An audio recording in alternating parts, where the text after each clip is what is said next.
بحیثیت مسلمان فرشتوں پر ایمان رکھنا ہمارے ایمان کا حصہ ہے۔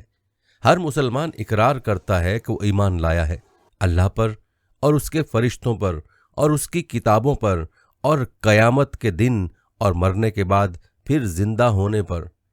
اسلام میں فرشتے آسمان پر رہنے والی برگزیدہ اور بابرکت ایسی مخلوق ہیں جو خطا سے پاک اور معصوم ہیں۔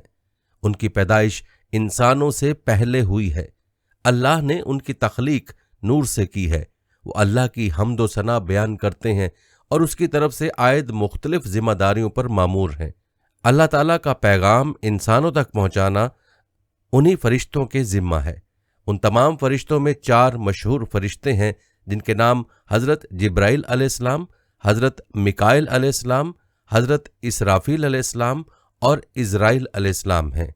ان تمام فرشتوں میں حضرت جبرائیل علیہ السلام تمام فرشتوں کے سردار اور سب سے برتر ہیں۔ روایتوں کے مطابق فرشتوں کے 12 قبائل ہیں۔ ہر قبیلے میں فرشتوں کی تعداد زمین کے ذرات کے برابر ہے۔ عرش الہی کے 6 لاکھ پردے ہیں جن کے ارد گرد فرشتے ہمیشہ گھومتے رہتے ہیں۔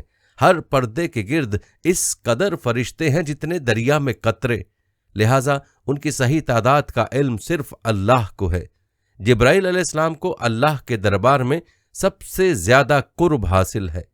جبرائیل کے معنی عبداللہ یعنی اللہ کا بندہ ہے، میکائیل کے معنی عبید اللہ اور اسرافیل معنی عبد الرحمن ہے۔ دراصل ہر وہ لفظ جو ایل کے ساتھ منسلک ہو وہ اللہ کی عبادت کرنے والا ہے۔ قرآن پاک میں 3 مقامات پر جبرائیل علیہ السلام کا نام آیا ہے۔ بعض جگہ انہیں روح القدس اور روح الامین بھی کہا گیا ہے۔ جب جبرائیل علیہ السلام عالم وجود میں آئے تو فوراً سجدے میں گر پڑے اور یہ سجدہ تقریباً 30,000 سالوں کی مدت میں ختم ہوا۔ جبرائیل علیہ السلام نے جب سجدے سے سر اٹھایا تو اللہ تعالیٰ کا ارشاد ہوا، ہم نے تمہیں نور خاص سے پیدا کیا اور تمام خواہشات، نفسیات، جسمانی بیماریوں، تلاش معاش سے بری رکھا ہے۔ تمہیں کوئی بہکانے والا اور راہ راست سے بھٹکانے والا نہیں ہوگا۔ جبرائیل علیہ السلام کی پاکی کا انتظام کچھ اس طرح کیا گیا کہ جنت میں ایک نہر تعمیر ہوئی جس میں جبرائیل علیہ السلام داخل ہو کر غوطہ لگاتے ہیں اور باہر آ کر اپنے پر کو جھاڑتے ہیں۔ غوطہ لگانے کے بعد جتنے قطرے ان کے پروں سے گرتے ہیں اللہ ہر قطروں سے ایک فرشتہ پیدا فرماتا ہے۔ حالانکہ جبرائیل علیہ السلام کے 600 پر ہیں، اگر ایک پر پھیلا دیں تو آسمان کے کنارے چھپ جائیں۔ جب اللہ نے حضرت آدم علیہ السلام کو پیدا کرنا چاہا تو حضرت جبرائیل علیہ السلام کو حکم دیا تھا کہ زمین پر جاؤ اور مٹی لے کر آؤ تاکہ اس سے آدم کو تیار کیا جائے۔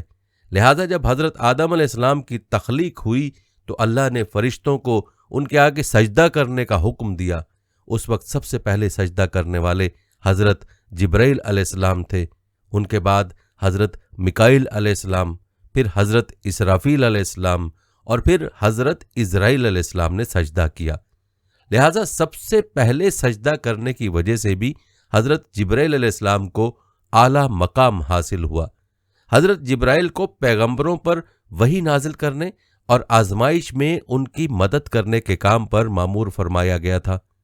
حضرت جبرائیل علیہ السلام حضرت آدم علیہ السلام پر 12 مرتبہ نازل ہوئے، حضرت ادریس علیہ السلام پر 4 مرتبہ، حضرت ابراہیم پر 42 مرتبہ، موسیٰ علیہ السلام پر 400 مرتبہ، عیسیٰ علیہ السلام پر 13 مرتبہ اور آخری نبی حضرت محمد صلی اللہ علیہ وآلہ وسلم پر 24,000 مرتبہ نازل ہوئے۔ تمام انبیاء کرام کی سیرت میں حضرت جبرائیل علیہ السلام کا ایک اہم کردار رہا۔ جب حضرت نوح علیہ السلام نے عظیم طوفان سے پہلے کشتی بنانے کا ارادہ کیا تو حضرت جبرائیل علیہ السلام تھے جنہوں نے آپ کو کشتی بنانا سکھایا۔ جب ابراہیم علیہ السلام کو نمرود نے آگ میں ڈالا تو اس وقت حضرت جبرائیل علیہ السلام نے آگ کو گلزار بنا دیا۔ جب یوسف علیہ السلام کو ان کے بھائیوں نے کنویں میں پھینک دیا تو حضرت جبرائیل علیہ السلام تیز رفتاری سے کنویں کے اندر گئے اور حضرت یوسف علیہ السلام کو اپنے پروں میں تھام لیا، نیز کنویں میں انہیں حوصلہ دیا۔ جب حضرت جبرائیل علیہ السلام لوط علیہ السلام کے یہاں مہمان بن کر ٹھہرے اور قوم لوط نے ان کے گھر کا گھیراؤ کر لیا تو حضرت جبرائیل علیہ السلام نے ان لوگوں کے منہ پر اپنا پر یوں مارا کہ سارے لوگ اندھے ہو گئے۔ اس کے بعد قوم لوط کے علاقے کو اپنے پروں پر اٹھا لیا جو 5 شہر پر محیط تھا اور انہیں زمین پر پٹخ دیا۔ جب زکریا علیہ السلام نے اللہ سے اولاد کی دعا مانگی تو جبرائیل علیہ السلام ایک خوبصورت جوان کی شکل میں ان کے پاس آئے اور انہیں ایک نیک اور صالح اولاد کی خوشخبری دی۔ حضرت عیسیٰ علیہ السلام کی پیدائش بھی اللہ تعالیٰ کے حکم سے جبرائیل علیہ السلام کے کلمہ کن سے ہوئی۔ مختصر یہ کہ پیغمبروں کے واقعات میں حضرت جبرائیل علیہ السلام کا ایسا کردار ہے گویا آپ نے دنیا کی تاریخ کو بدل ڈالا۔ تمام نبیوں کے پاس حضرت جبرائیل علیہ السلام انسانی شکل میں آتے تھے، لیکن آخری نبی حضرت محمد صلی اللہ علیہ وآلہ وسلم نے حضرت جبرائیل علیہ السلام کو ان کی اصلی حالت میں دیکھا ہے۔ جبرائیل امین اور حضور صلی اللہ علیہ وآلہ وسلم کی پہلی ملاقات کا واقعہ نہایت ہی دلچسپ ہے۔ دراصل حضور صلی اللہ علیہ وآلہ وسلم کو تنہائی پسند تھی اور آپ غار حرا میں جا کر عبادت کیا کرتے تھے، لہٰذا ایک دن غار حرا میں آپ عبادت میں مشغول تھے۔ اسی اثنا میں آپ صلی اللہ علیہ وآلہ وسلم کے پاس ایک فرشتہ آیا اور کہا پڑھو۔ آپ نے کہا میں پڑھ نہیں سکتا۔ فرشتے نے آپ کو سختی سے دبا لیا اور کہا پڑھو۔ آپ نے کہا میں نہیں پڑھ سکتا۔ فرشتے نے دوسری مرتبہ دبایا، پھر چھوڑ دیا اور کہا پڑھو۔ حضور نے کہا میں نہیں پڑھ سکتا۔ تیسری دفعہ اس فرشتے نے آپ کو پھر دبایا اور چھوڑ دیا اور کہا اپنے اس پروردگار کا نام لے کر پڑھو جس نے انسان کو پیدا کیا۔ اس کے بعد آپ صلی اللہ علیہ وآلہ وسلم گھر واپس آئے۔ آپ کا دل لرز رہا تھا۔ آپ اپنی زوجہ حضرت خدیجہ کے پاس آئے اور کہا مجھے کمبل اوڑھا دو۔ لہٰذا انہوں نے آپ کو کمبل اوڑھا دیا۔ جب آپ کی گھبراہٹ کچھ کم ہوئی تو آپ نے حضرت خدیجہ رضی اللہ تعالی عنہا کو سارا واقعہ بتایا۔ اس کے بعد حضرت خدیجہ رضی اللہ تعالی عنہا آپ صلی اللہ علیہ وآلہ وسلم کو اپنے چچا زاد بھائی ورقہ بن نوفل کے پاس لے گئیں۔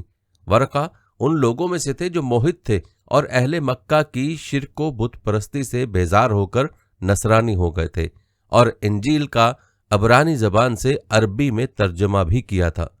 وہ بہت بوڑھے اور نبینا ہو چکے تھے۔ حضرت خدیجہ رضی اللہ تعالی عنہا نے ان سے کہا کہ بھائی جان آپ اپنے بھتیجے کی بات سنیں۔ ورقہ بن نوفل نے کہا کہ بتائیے آپ نے کیا دیکھا۔ حضور نے غار حرا کا پورا واقعہ بیان فرمایا۔ یہ سن کر ورقہ بن نوفل نے کہا یہ تو وہی فرشتہ ہے جس کو اللہ تعالیٰ نے حضرت موسیٰ علیہ السلام کے پاس بھیجا تھا۔ پھر ورقہ بن نوفل کہنے لگے کہ کاش میں آپ کے اعلان نبوت کے زمانے میں تندرست و جوان ہوتا، کاش میں اس وقت تک زندہ رہتا جب آپ کی قوم آپ کو مکہ سے باہر نکالے گی۔ یہ سن کر حضور صلی اللہ علیہ وآلہ وسلم نے فرمایا کہ کیا مکہ والے مجھے مکے سے نکال لیں گے؟ تو ورقہ نے کہا جی ہاں، جو شخص بھی آپ کی طرح نبوت لے کر آیا لوگ اس کے ساتھ دشمنی پر کمر بستہ ہو گئے۔ وہ فرشتہ حضرت جبرائیل علیہ السلام تھے جو ہمیشہ نبی صلی اللہ علیہ وآلہ وسلم کے حامی و مددگار بنے۔ نبی کی ہجرت ہو، جنگ بدر ہو، معراج کا ہو یا کوئی اور موقع، ہر مقام پر جبرائیل امین نے نبی صلی اللہ علیہ وآلہ وسلم کا ساتھ دیا۔ جبرائیل علیہ السلام اکثر ایک خوبصورت نوجوان دہیہ کلبی رضی اللہ تعالی عنہ کی شکل میں آپ کے پاس آتے تھے اور اللہ کا پیغام سناتے تھے۔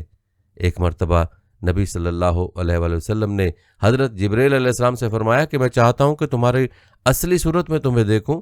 انہوں نے عرض کیا آپ بقی غرقد میں فلاں تاریخ کو مجھ سے ملاقات کریں۔ لہٰذا آپ اس دن وہاں تشریف لے گئے تو حضرت جبرائیل علیہ السلام نے اپنے پروں سے ایک پر پھیلا دیا جس سے آسمان کا افق بھر گیا، یہاں تک کہ آسمان کی کوئی چیز بھی نظر نہ آتی تھی۔